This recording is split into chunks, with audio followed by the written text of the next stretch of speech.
Hello, SOE community. I have a few announcements that I wanted to make, and I thought I would use the virtual medium again. I hope you'll let me know whether you think this is a good way to communicate, whether it helps motivate you to pay attention to the updates and to learn about some of our SOE news. I want to offer a few COVID updates and then tell you a little bit about some exciting work on the faculty front. So the first thing I want to make sure to share is some of you may have already seen this, but the university has decided to no longer issue general case notifications when a new case of COVID is found in the community. And that's mainly due to changes in state guidance that suggest it's state public health guidance, and it suggests that those updates are not particularly useful, and that they actually might create, some negative feedback loops. So we've decided that it's confusing, it doesn't really do much, and according to the state, we don't really need to issue those general case notifications. So unfortunately, we published or printed some really nice charts about what to do if you find out about someone having COVID.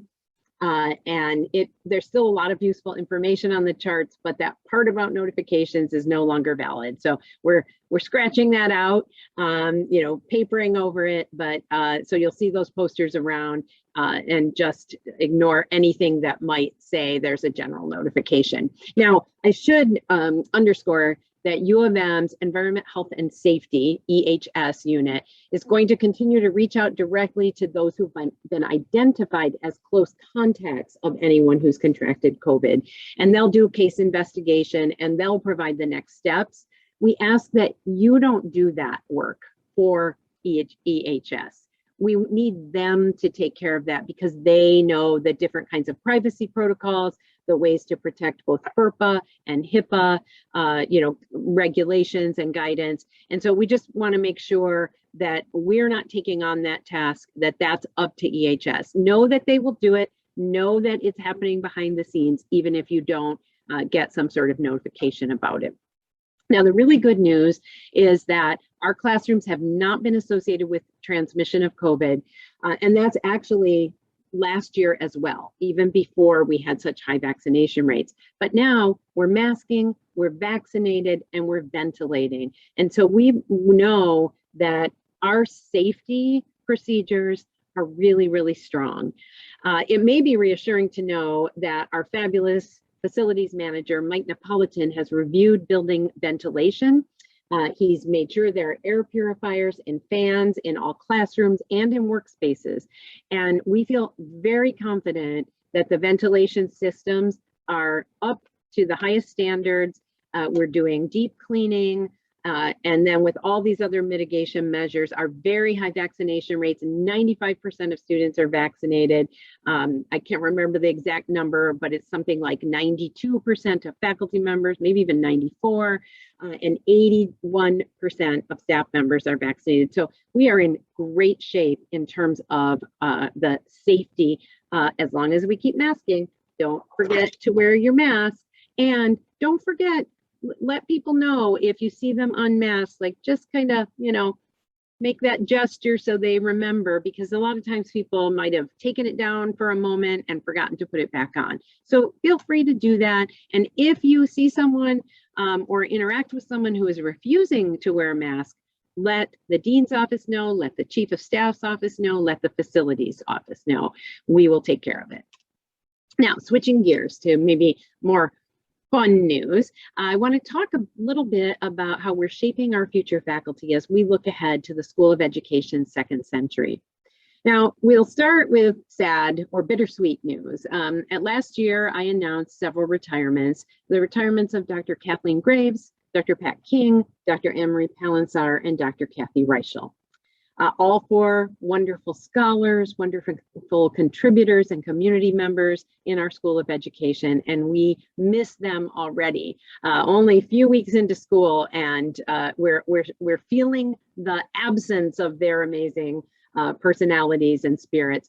However, they are having a ball. They are enjoying retirement and they're celebrating in all different ways.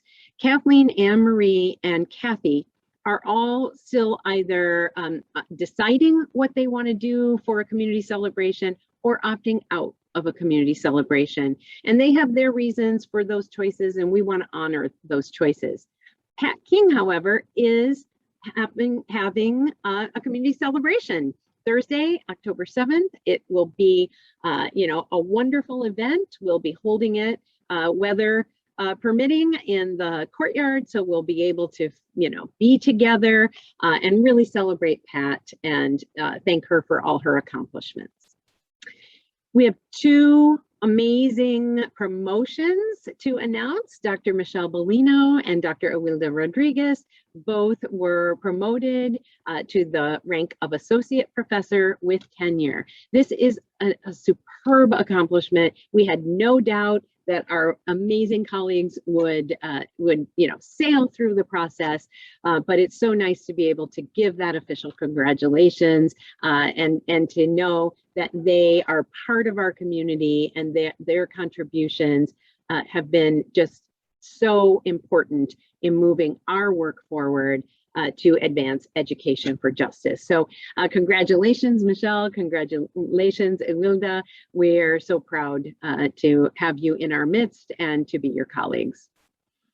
Now, speaking of faculty positions, we have several searches underway. These positions are the result of discussions that have been going on for many years. When we think about how we're going to search for the future, we really have to go back to our vision and our mission. And so several years ago, at least 4, maybe 5 years ago, we engaged the faculty and graduate students in what we called our vision quest. And what we wanted to do there was think about, where are our needs? Not necessarily where are holes that we need to fill, but where do we want to be? Who do we want to be as a school of education? We really thought through all our commitments, including and especially our commitments to DHEA, and thought about how we shape positions and how we think about areas of research and areas of learning and teaching that we wanted to advance in the School of Education. And so we landed on several different areas, 2 of which we're searching for this year.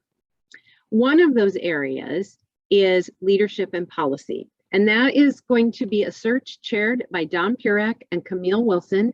And if all goes well, we'll end up with 2, possibly 1.5 hires. The half person will be potentially shared with the Ford School of Public Policy. A second search is in learning sciences and learning technologies, and that is going to be chaired by Leslie Herrenkahl, and that will yield 1 position. And then we have a third search that's kind of a result of an unusual opportunity.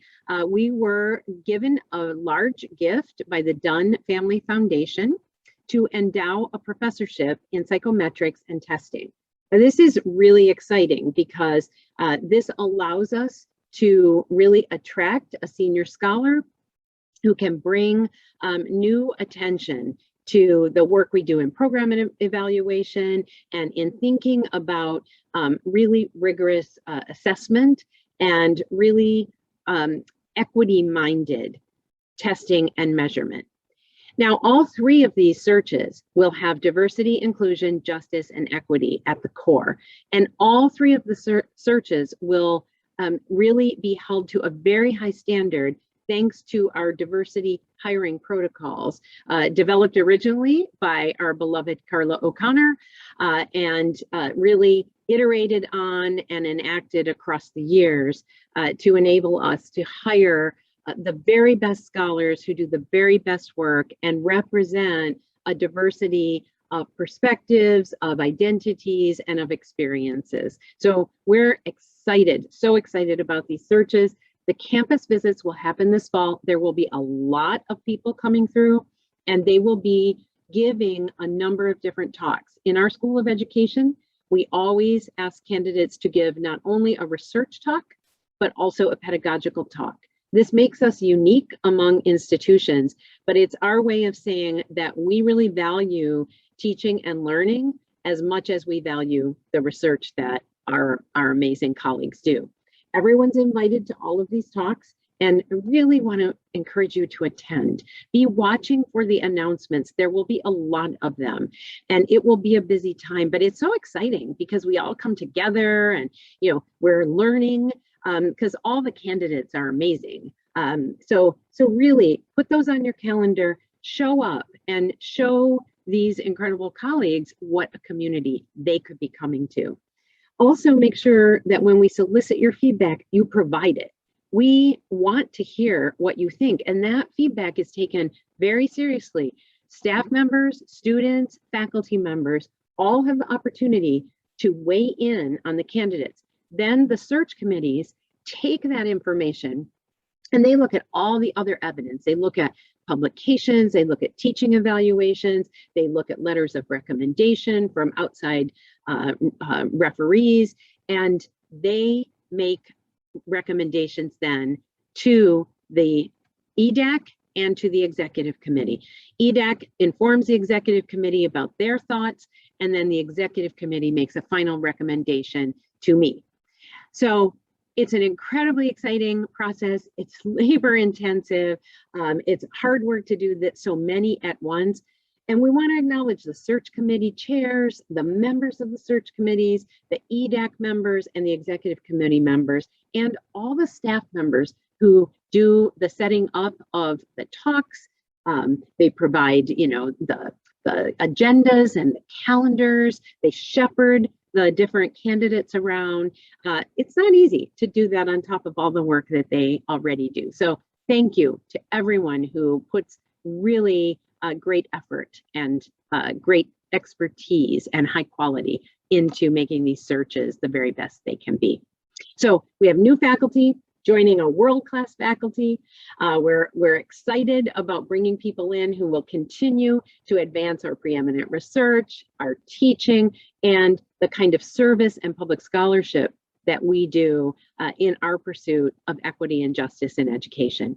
2021 is the SOE Centennial. When we envision this second century, we know that people are at the center, not only our faculty, but our students and our staff, and actually the communities we serve all around us. So keep that in mind. We're going to be working on our Michigan Education Care Compact at our October 1st community convocation. So I hope to see you there. It's going to be a great event. We'll have lots of time to interact with each other, and you'll get to hear from some of our new SOE leaders, as well as others from around campus. So be there or be square. In the meantime, have a great weekend, have a great next week, and go Blue.